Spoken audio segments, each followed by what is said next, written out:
Bonjour les amis, on se retrouve dans cette nouvelle vidéo pour parler un peu du match du PSG face à Toulouse qui s'est soldé par un score de 6 buts à 3 en faveur des Parisiens. Sans, sans plus tarder, commençons par la compo. Luis Enrique a proposé une compo de 4-3-3. Au poteau, on avait Chevalier, en défense, on avait Mendes, Piraldo, Zabarni, Hakimi. Au milieu, on avait Ruiz, Vitinha, Neves. En attaque, on avait Barcola, Dembélé et Doué. Il faut dire que dans ce match, il y a eu tellement de buts.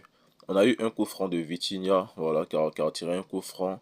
Et ensuite, dans le faux comme on le dit chez nous ici, le ballon revient sur Neves. Neves qui fait un retourné but à la 6e minute déjà, le premier but du Paris Saint-Germain. Auteur, Joao Neves.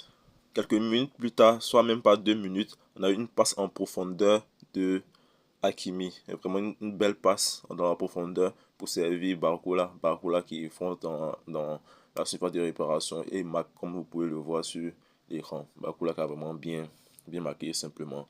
Barcola il est vraiment très technique aussi. J'ai apprécié aussi la passe de Hakimi dans la profondeur. J'aime ce genre de passe là rapide, c'est-à-dire qu'on ne perd pas de temps. On va directement la balle dans le camp adverse et puis à but. Voilà, c'était simple. Deuxième but déjà. À la 8e minute déjà, ça faisait déjà 2 buts à 0. On savait que le PSG était là pour ne pas s'amuser en tout cas. En ce qui concerne le troisième but, regardez, moi j'aime toujours les décalages. Regardez cette passe, d'abord cette première passe, ensuite la deuxième passe en décalage. C'est ça qui fait tout. Voilà. Il centre la balle, ça revient sur une déverse encore. On a encore un deuxième but en retourné. Le joueur Neves aujourd'hui, c'était un banger. Il était vraiment très en forme aujourd'hui. Il a tout fait comme un grand. Magnifique but. Un deuxième but retourné dans le même match, c'est vraiment un record. Après ça, pour le troisième but, c'est un but qui est subvenu suite à un penalty provoqué par Désiré Doué dans la surface de réparation. Désiré Doué qui a vraiment maltraité le défenseur, il est rentré dans la surface de réparation et il obtient un penalty. Le penalty a été tiré par Ousmane Dembélé. Ousmane Dembélé qui a vraiment mis en force ce ballon-là parce qu'il sait que il a beaucoup à prouver cette saison. Voilà, donc il ne doit pas rater ces occasions-là. Donc il a marqué, il a tiré tellement fort que le gardien a suivi la balle, ne pouvait pas caler parce que le ballon était venu en fusée. J'aime sa manière de tirer les penalties. C'est vrai que souvent il rate des penalties, mais quand il tire en force dans le poteau comme ça, c'est vraiment difficile de caler. Il a tiré au ras du gazon. Regardez un peu sa posture de tir, c'est magnifique. Après ça, on a la réponse des Toulousiens, même si bon, c'était vraiment un peu difficile pour eux. Mais ils ont marqué, c'est l'essentiel, sur un corner. Le corner a été dégagé voilà, par la défense parisienne. Le ballon revient dans les pieds de ce joueur-là. Bon, ils ont laissé le jeu là seul ici. Donc, il a armé un tir. C'est vrai que Chevalier a calé, mais il y a un autre joueur qui reprend et il y a but. Réduction du score, même si le score était encore vraiment large, il y a au moins réduction du score. C'est déjà bon, c'est déjà une bonne mentalité. Quelques minutes plus tard, il y a un penalty provoqué par, comment il s'appelle, Nuno Mendes, voilà, un autre penalty, mais cette fois-ci pour les Toulousiens, un penalty vraiment indiscutable. Il y avait penalty pour moi, c'était indiscutable. On a ce penalty là. Donc ce penalty a été tiré par un joueur toulousien et Chevalier a calé. Mais quand Chevalier a calé ce penalty, on a estimé que c'était pas propre, qu'il y avait des problèmes sur le penalty. Donc ils ont retiré le penalty. Chevalier a encore calé. Il a tiré au milieu cette fois-ci. Chevalier n'a pas bougé. Chevalier a calé. Bon, Chevalier, j'ai beaucoup apprécié son arrêt parce que c'est un gardien qui suit les penalty. Voilà, il a une bonne réputation en ce qui concerne les penalty. Il a calé, c'est comme ce qui s'est passé avec Tottenham. Il a calé les penalty. C'était bon. Après ça, bon, on est parti maintenant à la mi-temps, hein. Voilà, les statistiques de la première mi-temps, on verra déjà en même temps. Donc, à la première mi-temps, on avait 77% de possession de balles pour les Parisiens contre 23% de possession de balles pour les Toulousiens. On a eu 9 tirs des Parisiens contre 5 des Toulousiens, 4 tirs cadrés et 3 tirs cadrés pour les Toulousiens. Voilà, donc c'était un match vraiment avec beaucoup d'intensité et beaucoup de tirs. Les Parisiens qui ont beaucoup tiré. Voilà. Les Parisiens ont aussi beaucoup possédé la balle, hein, parce que vous savez, hein, les grandes équipes actuellement possèdent toujours le ballon. C'est le cas du Bayern, du Barça, du Real Madrid, etc. Au retour des vestiaires, il y a Barcola qui provoque un penalty indiscutable. Même si au début l'arbitre n'avait pas sifflé, après il allait consulter la VAR, il a accordé le penalty. Quand il a accordé le penalty, il y a Ousmane Dembélé qui vient encore qui marque. Cette fois-ci, il désoriente le gardien. Encore un tir puissant. Ousmane Dembélé qui a vraiment bien tiré, qui a marqué. Je suis vraiment fier de lui. Après ça, on a encore une passe d'Hakimi dans la profondeur. Hakimi qui a beaucoup fait des passes à la profondeur pour Kvaratskhelia. Kvaratskhelia qui est venu, qui a éliminé son vis-à-vis, qui a essayé de faire une passe. Et après, le ballon était contré. Le ballon revient dans les pieds de Joao Neves encore. Et il tire un tir vraiment surpuissant. Et il marque. Aujourd'hui, Joao Neves était vraiment en pétard aujourd'hui. Il a marqué un triplé aujourd'hui. C'est vraiment fort pour un milieu qui marque un triplé. C'est vraiment bien. Après ça, on a encore un autre but de Toulouse. Voilà. Déjà, on a ce décalement là, ce décalement qui fait toute la différence. Le joueur qui prend la balle, qui essaie de faire un centre. Le ballon revient dans l'un de ses coéquipiers et trompe Chevalier. Bon, Chevalier ne pouvait rien faire ici, hein. Voilà, il ne pouvait que apprécier les dégâts. Après, encore dans les temps additionnels, on a une perte de balle des joueurs du PSG. Voilà, une perte de balle vraiment un peu stupide de ma part, hein.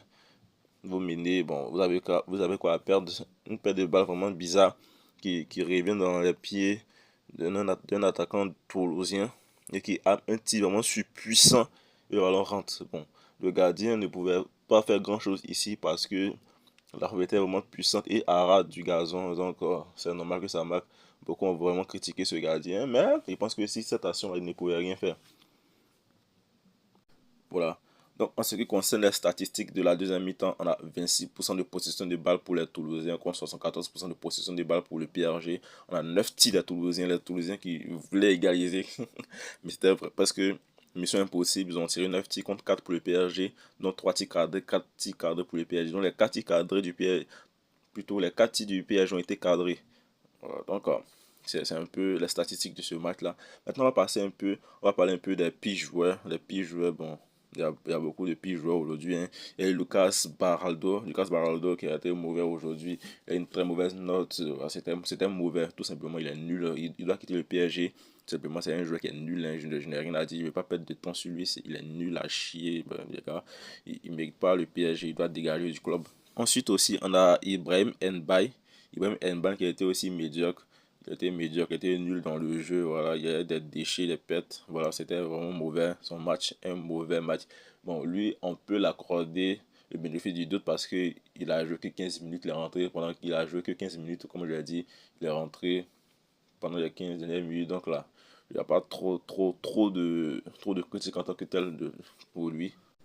Il y a aussi Chevalier. Chevalier, bien vrai qu'il a arrêté un penalty, mais euh, c'était pas trop ça parce que c'est vrai, quand tu arrêtes un penalty, tu fais déjà presque un bon match, mais il avait quelques problèmes aussi parce qu'il y a des tirs qui marquaient, même si souvent c'était pas trop de sa faute, mais bon, c'est un peu mitigé, mais on va laisser un peu. Voilà.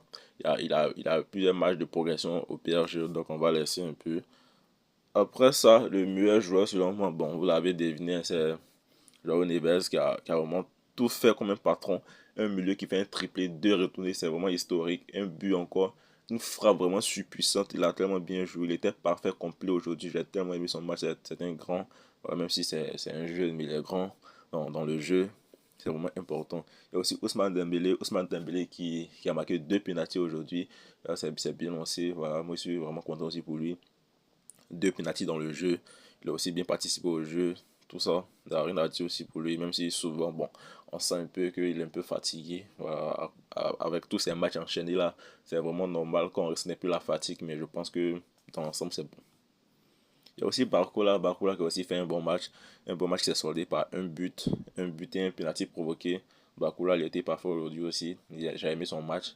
Il n'y a pas trop grand chose à dire sur lui. Il était correct. Il a marqué. Il a tout fait en fait dans le jeu. C'était bien. Après ça, il y a Désiré Doué aussi qui était bon. Voilà, dans l'ensemble, il n'était pas médiocre, n'était pas aussi super parfait comme il a l'habitude d'être, mais c'était bien, c'était normal. Il provoque aussi un penalty, il a fatigué les défenseurs adverses, il a tiré un tir qui a tapé la transversale. Donc, pour moi, c'était bon, c'était un bon match. Ce que j'aimerais rapporter de négatif de cette rencontre, c'est que le PSG a relâché. C'est-à-dire, c'est vrai qu'il menait, mais c'est un peu un relâchement. Quand on mène, c'est vrai qu'on mène, bon, on n'a plus rien à prouver, mais il faut montrer à l'adversaire on est les buts, en fait, nous sommes des champions, donc il ne faut pas encaisser des buts un peu bêtes, voilà, comme on peut le dire. Il faut montrer toute sa suprématie et tout, pendant tout le match. Donc, c'est un peu le point négatif de ce match-là. c'est qu'ils se sont laissés revenir au score. Mais ce qu'il a apprécié, c'est qu'il y avait une bonne, comment on dit ça, une bonne offense. C'est-à-dire que le PSG avait une bonne attaque. L'attaque était vraiment super aujourd'hui. Offensivement parlant, le PSG était présent. Voilà, 6 buts, ça prouve que l'équipe est vraiment offensive. Ensuite, ce qui concerne la défense, 3 buts encaissés. Bon, je pense que la défense était fébrile, même si euh, c'était pas trop fébrile, mais je pense qu'il faut corriger quelques problèmes. Même s'ils ont bien joué, mais il y a quelques problèmes à corriger. C'est pas aussi parfait que ça. Il y a d'autres choses à corriger. Et je pense que lui, Enrique pourra corriger. Merci beaucoup. C'était tout pour ce débrief. On se retrouvera dans une nouvelle vidéo pour parler du débrief du match du FC Barcelone.